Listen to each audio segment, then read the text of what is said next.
Manhattan Correctional Center, 10 de agosto de 2019. Cela 322 South. Jeffrey Epstein é encontrado morto às 6h30, pescoço quebrado, lençol amarrado na beliche. As câmeras de segurança apontadas diretamente para a cela falharam. Os 2 guardas responsáveis pela ala dormiam. O protocolo de isolamento de 24 horas, ativado após incidentes semanas antes, havia sido cancelado dias antes da morte. O companheiro de cela havia sido transferido na véspera. O laudo oficial diz: suicídio. O laudo do legista independente, Dr. Michael Baden, 50 anos de experiência presente na autópsia de Robert Kennedy, diz outra coisa: 3 fraturas no pescoço, características de estrangulamento externo, não de enforcamento.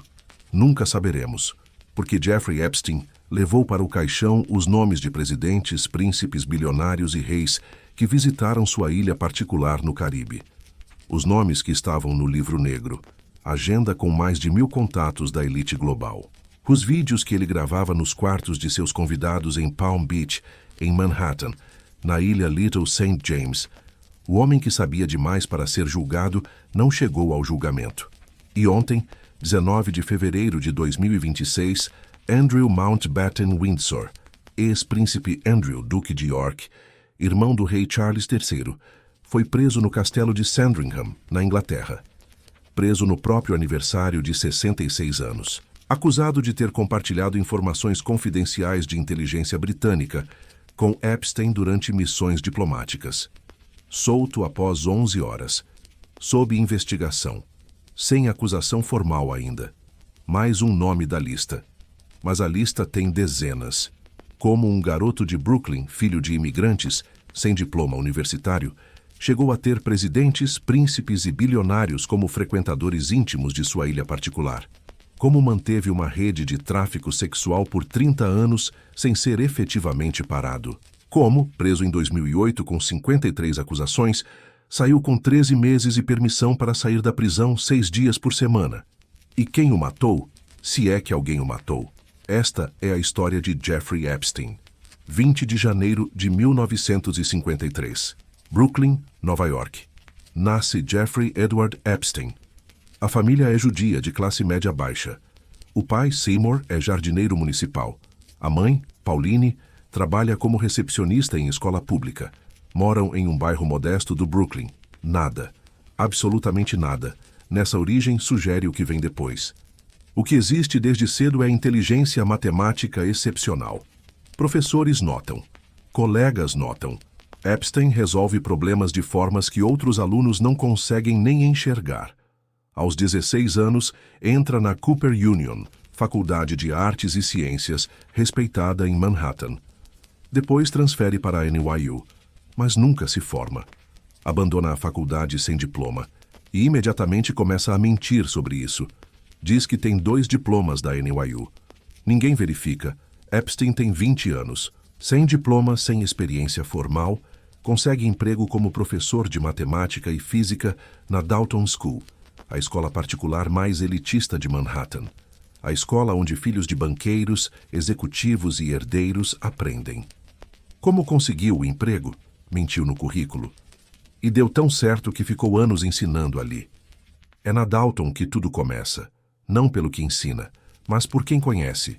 Os pais dos alunos, banqueiros, executivos, gestores de fortunas. Epstein os encanta com a inteligência matemática, com a capacidade de conversar sobre finanças em nível técnico, com o charme calculado de quem aprendeu que conexões valem mais que diplomas. Abby Hoffman, pai de um aluno, apresenta Epstein a Alan Greenberg, CEO do Bear Stearns, um dos maiores bancos de investimento de Wall Street. Greenberg contrata Epstein como assistente, sem diploma, sem experiência formal em finanças. Em 4 anos, Epstein sobe de assistente a trader júnior, de trader júnior a trader sênior, de trader sênior a sócio. Especialidade: gestão de patrimônio de ultra-ricos, clientes com mais de $1 bilhão. Epstein é demitido do Bear Stearns. A razão nunca foi totalmente esclarecida. Violações de regulamentação da SEC, irregularidades não especificadas publicamente. E aqui está o primeiro mistério de Jeffrey Epstein. Como alguém demitido por irregularidades num dos maiores bancos de Wall Street, sem diploma, com mancha no histórico, se torna imediatamente mais rico e mais poderoso do que era antes?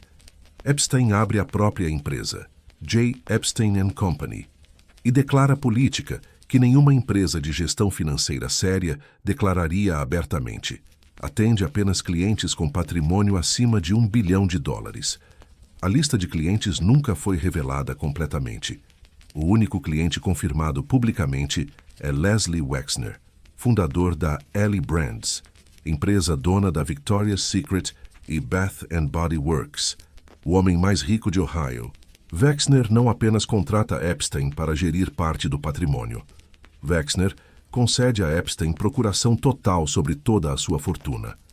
Epstein passa a gerenciar, investir e administrar tudo, absolutamente tudo, que Wexner possui. E aqui está o segundo mistério. Por que o homem mais rico de Ohio entrega controle total da sua fortuna a um gestor obscuro, sem diploma, recém-demitido por irregularidades? Mas antes de falar sobre fortunas e ilhas ilícitas, é preciso falar sobre algo que raramente aparece nas histórias sobre Jeffrey Epstein. Algo que parece impossível de conciliar com o resto. E é exatamente por isso que precisa ser dito. Epstein tinha obsessão genuína por ciência. Não como hobby de bilionário que financia pesquisa para ter nome em prédio. Como fascinação real, profunda, técnica. Stephen Hawking visitou sua ilha no Caribe. Não coagido, não enganado, mas porque Epstein organizava conferências científicas com os maiores físicos teóricos do mundo. Murray Gell-Mann, Nobel de Física, frequentava seus encontros. Francis Crick, co-descobridor da estrutura do DNA, mantinha correspondência com ele. Marvin Minsky, um dos fundadores da inteligência artificial, era presença regular. Epstein financiou pesquisas, pagou bolsas, organizou encontros onde cientistas de diferentes áreas podiam falar por dias. Harvard recebeu $30 milhões dele. O MIT recebeu milhões mais. Ele participava das conversas. Não ficava no canto como mecenas silencioso. Falava, questionava, entendia. Cientistas que conviveram com ele, mesmo aqueles que mais tarde ficaram chocados com as revelações, confirmavam que o interesse era legítimo, como alguém genuinamente capaz de financiar pesquisas que poderiam salvar vidas, genuinamente fascinado pelo funcionamento do universo, escolheu usar essa mesma inteligência, essa mesma capacidade de criar redes para construir o sistema mais sofisticado de exploração sexual e chantagem do século XX? Essa pergunta não tem resposta satisfatória, e é justamente por isso que ela é a mais perturbadora de toda a história. Final dos anos 1980. Epstein começa a construir o império físico, mansão em Palm Beach por $2,5 milhões. Wexner presenteia Epstein com uma mansão de 9 andares em Manhattan, a maior residência privada da cidade, avaliada em $77 milhões. Ilha particular no Caribe. Little St. James, nas Ilhas Virgens Americanas. Rancho no Novo México. Zorro Ranch, mais de 7.000 acres. Apartamento em Paris. Boeing 727 particular. Como ele paga por tudo isso? Ninguém sabe com precisão. A empresa de gestão financeira nunca teve clientes verificados além de Wexner. Os valores não batem. A riqueza de Epstein excede em muito o que sua atividade declarada poderia gerar. É também no final dos anos 1980 que o esquema de tráfico sexual começa. Recrutadoras, principalmente mulheres jovens pagas por Epstein, abordam meninas de 14 a 17 anos em centros comerciais, parques, lanchonetes. A promessa é simples: massagem bem paga para homem rico. $200, $300, 1 hora de trabalho. As meninas chegam nas mansões. O que acontece não é massagem. A rede se expande ao longo dos anos, dezenas de vítimas, depois centenas. Os calendários de Epstein, apreendidos pela polícia anos depois, marcam sessões de massagem 3, 4 vezes ao dia. Os pagamentos em dinheiro aparecem em registros. As meninas são instruídas a recrutar outras meninas por dinheiro adicional. pirâmide de vítimas que se autoalimenta. A primeira vítima documentada pela polícia de Palm Beach tinha 14 anos. Era filha de uma mãe divorciada que precisava de dinheiro. Foi abordada perto de casa. E é nesse contexto que Ghislaine Maxwell entra. Filha de Robert Maxwell, magnata de mídia britânico, misteriosamente morto em 1991, encontrado afogado depois de cair do próprio iate, com investigações inconclusivas que assombram jornalistas até hoje. Ghislaine cresceu em privilégio extremo, acesso à realeza britânica, amizade com políticos, trânsito na elite europeia. Quando o pai morreu, revelou-se que havia roubado os fundos de pensão dos funcionários de suas empresas. As fortunas da família evaporaram. Ghislaine precisava de proteção financeira e de posição social. Epstein precisava exatamente do que ela tinha: porta de entrada para a aristocracia europeia, para a família real britânica, para as redes de poder do velho mundo. A troca foi perfeita. Ela trouxe as conexões, ele trouxe o dinheiro. Tornam-se amantes entre 1991 e 1997. Depois, sócios permanentes. Ghislaine recruta meninas, organiza logística de viagens, gerencia a rotina das mansões e se torna amiga próxima do príncipe Andrew, abrindo a última porta que faltava: a família real britânica. A rede global está montada. Ao longo dos anos 1990 e 2000, o sistema opera sem interrupção e sem consequências. Palm Beach é a sede principal. Manhattan, o segundo centro. A ilha Little St. James, apelidada de Ilha do Pedófilo pelos moradores locais que observavam as idas e vindas de avião, é o destino mais isolado. Ele ponto próprio. Construções que visitantes de barco fotografavam com estranheza, incluindo um templo azul e branco cujo interior nunca foi inspecionado antes de ser demolido por Epstein logo após a primeira investigação. O Boeing 727, o Lolita Express, transporta convidados. Os logs de voo registram nomes. Dezenas de voos, centenas de passageiros ao longo dos anos. Virginia Roberts Giuffre é uma das poucas vítimas que fala publicamente. Abordada aos 15 anos enquanto trabalhava como atendente no Mar-a-Lago, o clube de Donald Trump em Palm Beach. Recrutada por Ghislaine Maxwell pessoalmente, alega ter sido traficada para o príncipe Andrew, para o advogado e professor de direito de Harvard Alan Dershowitz, entre outros. O processo civil que Virginia move contra o príncipe Andrew é encerrado em 2022. Acordo extrajudicial. Valor estimado em 12 milhões de dólares. Andrew não admite culpa. O livro negro de Epstein contém mais de 1000 nomes. Bill Clinton aparece em logs de voo com 26 viagens no avião de Epstein. A equipe de Clinton confirma as viagens, nega qualquer conhecimento de atividades criminosas.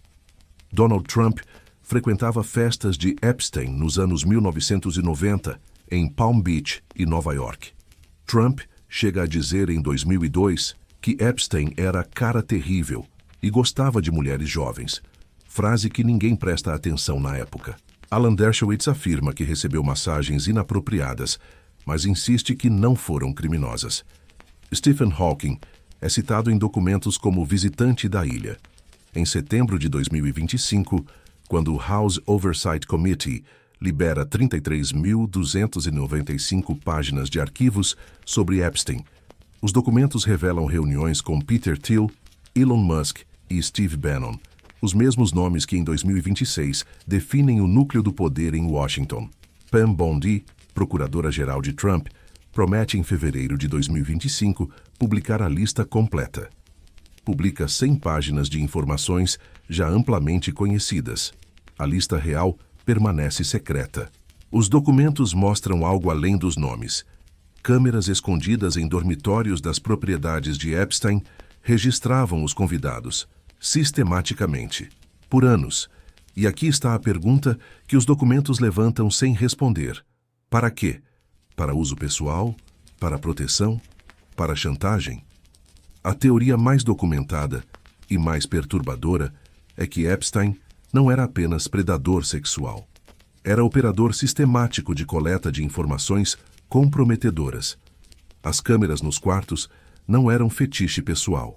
Eram arquivos, Cada convidado famoso que pisava na ilha carregava sem saber ou sabendo, e não podendo recuar, material que poderia destruí-lo. Epstein não frequentava presidentes porque os admirava. Frequentava para colecionar fraquezas. Uma mãe em Palm Beach vai à polícia. Diz que a filha de 14 anos foi abusada sexualmente por um homem rico. Dá o nome: Jeffrey Epstein. O detetive Joe Recarey conduz investigação impecável. 2 anos de trabalho. Identifica 36 vítimas menores. Constrói dossiê sólido. O promotor local encaminha ao FBI. Caso de escala federal, jurisdição nacional.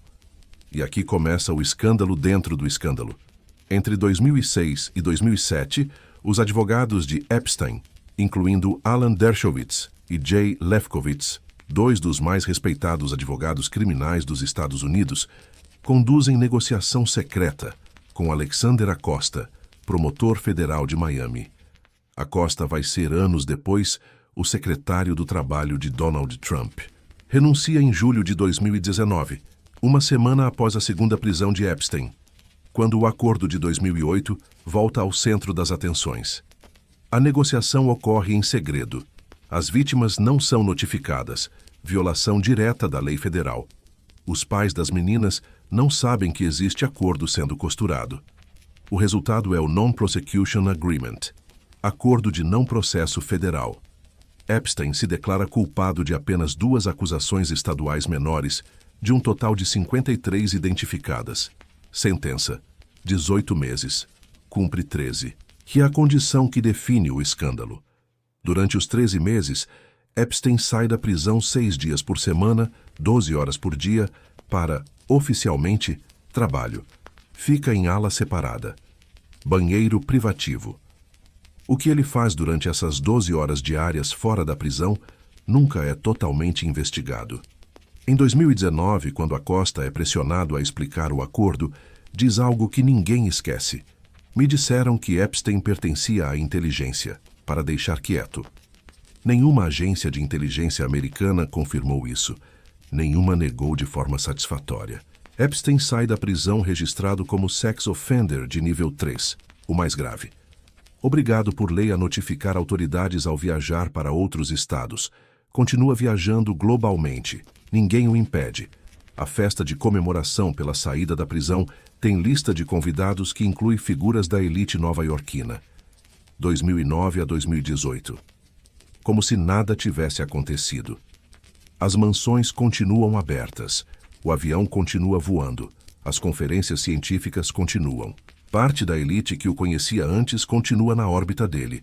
Alguns se afastam, outros não.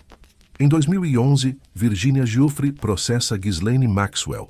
Os documentos do processo começam a acumular nomes, datas, alegações. Em 2015, parte dos documentos se torna pública. Nomes vazam. A mídia começa a investigar com mais profundidade. A jornalista Julie K. Brown, do Miami Herald, passa 2 anos investigando. Em novembro de 2018, publica a série Perversion of Justice, reportagem exaustiva que detalha o acordo de 2008. Identifica novas vítimas, nomeia figuras envolvidas. A pressão pública se torna impossível de ignorar. Julho de 2019. O FBI prende Epstein no aeroporto JFK ao desembarcar de voo da Europa. Acusação: tráfico sexual de menores em Nova York e Flórida. A fiança é negada. Epstein tem jato particular, ilhas, múltiplos passaportes, meios de fuga praticamente ilimitados.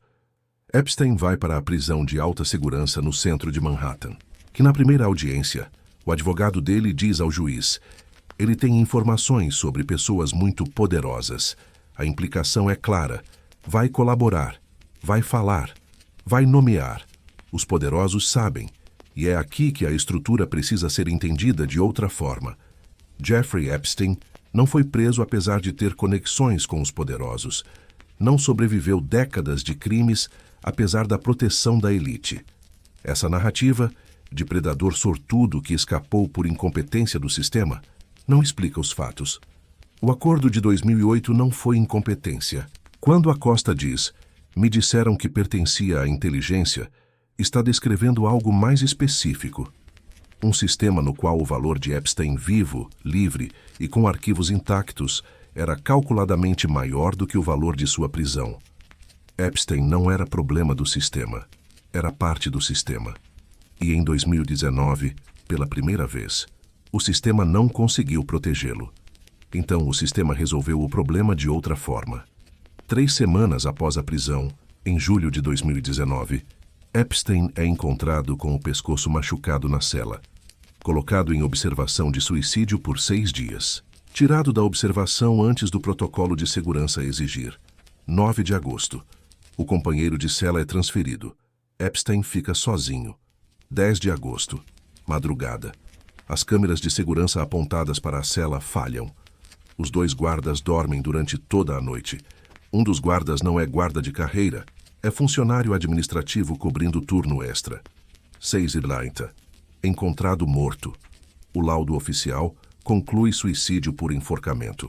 O laudo independente do Dr. Michael Baden conclui que as 3 fraturas no pescoço são mais consistentes com estrangulamento externo. Os advogados de Epstein dizem que as evidências são muito mais consistentes com homicídio. O Departamento de Justiça investiga e conclui em 2023 suicídio. As gravações das câmeras dessa noite estão corrompidas ou indisponíveis. Os 2 guardas fazem acordos com a promotoria. Nunca são julgados por negligência grave. A pergunta que não vai embora é simples. Como, em prisão de segurança máxima, com protocolo de suicídio ativado semanas antes, sem companheiro de cela, com câmeras falhando, com guardas dormindo, um homem consegue se enforcar com fraturas ósseas que legistas independentes associam a estrangulamento externo? Epstein não se suicidou, vira frase cultural, meme, camiseta. Não necessariamente porque seja verdade provada, mas porque a narrativa oficial tem buracos que perdem explicação e nunca a recebem. Novembro de 2021. Ghislaine Maxwell é presa, julgada e condenada a 20 anos de prisão. Tráfico sexual, aliciamento de menores, abuso sexual. Mas nenhum dos convidados da ilha, nenhum dos clientes documentados, nenhum dos nomes nos logs de voo é formalmente acusado. O balanço final da cadeia de responsabilização. Epstein morto, Maxwell presa, os poderosos da lista livres. Em 2024, os documentos do processo Maxwell são finalmente liberados em sua totalidade. Nomes confirmados: Clinton, Trump, Andrew Dershowitz, Hawking e dezenas de outros menos famosos que permanecem fora do noticiário principal. Setembro de 2025. O House Oversight Committee libera 33.295 páginas de arquivos, reuniões documentadas, voos registrados, conexões mapeadas. Mas os vídeos gravados nos quartos da ilha nunca são encontrados. Ou se foram encontrados por alguém, nunca chegam ao público. Outubro de 2025. Andrew Mountbatten Windsor perde os títulos reais. Deixa de ser príncipe Andrew oficialmente. 30 de janeiro de 2026.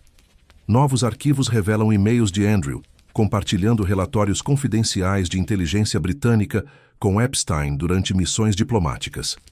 19 de fevereiro de 2026. Andrew Mountbatten Windsor, preso no castelo de Sandringham no próprio aniversário de 66 anos. Acusado de misconduct in public office, crime que no Reino Unido pode resultar em prisão perpétua. Solto após 11 horas. Investigação continua. Mais um nome, mas a lista tem dezenas. E agora voltamos ao começo. 10 de agosto de 2019. Cela 322 South. Câmeras falham. Guardas dormem. Pescoço quebrado. O homem que sabia demais morreu antes de falar. Mas enquanto o mundo debate suicídio ou assassinato, enquanto conta quantas vezes Clinton voou no avião de Epstein, enquanto especula sobre câmeras falhando e guardas dormindo, há algo que tende a desaparecer no ruído. As meninas. As meninas que tinham 14, 15, 16 anos quando foram abordadas, que tinham nome: Sarah Ransom, Virginia Roberts, Annie Farmer, Courtney Wild. Dezenas de nomes nos arquivos. Centenas que nunca falaram, que nunca vão falar, que calculam que falar não vai mudar nada.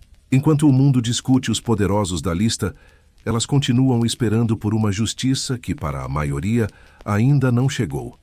19 de fevereiro de 2026. Andrew Mountbatten Windsor preso. Mais um nome. Mas Andrew tem 66 anos, e advogados e fortunas e castelos. As meninas tinham 14 anos e precisavam de $300. Os poderosos da lista têm nome nos jornais, têm processos que podem pagar para encerrar, têm acordos extrajudiciais que compram silêncio com cláusulas de confidencialidade. As vítimas ainda precisam de advogado para serem ouvidas. Jeffrey Epstein está morto. Os segredos que levou para o caixão continuam, em sua maioria, secretos. A rede que ele construiu, de conexões, de arquivos, de proteções mútuas, foi apenas parcialmente desmontada. O garoto de Brooklyn sem diploma que ensinou matemática para filhos de ricos em 1974 chegou a ter presidentes e príncipes como frequentadores da sua ilha. A única pergunta que importa não é se ele se suicidou ou foi assassinado. A pergunta que importa é: por que tantas meninas de 14 anos foram abordadas por décadas? Por que um sistema inteiro de proteção foi construído ao redor de crimes óbvios? E por que as únicas pessoas que pagaram preço real foram a pessoa morta e a pessoa que recrutava as vítimas? Nunca saberemos tudo, mas sabemos o suficiente para entender que o problema não era apenas Jeffrey Epstein. O problema é o sistema que o tornou possível. E esse sistema, em 19 de fevereiro de 2026, ainda está funcionando.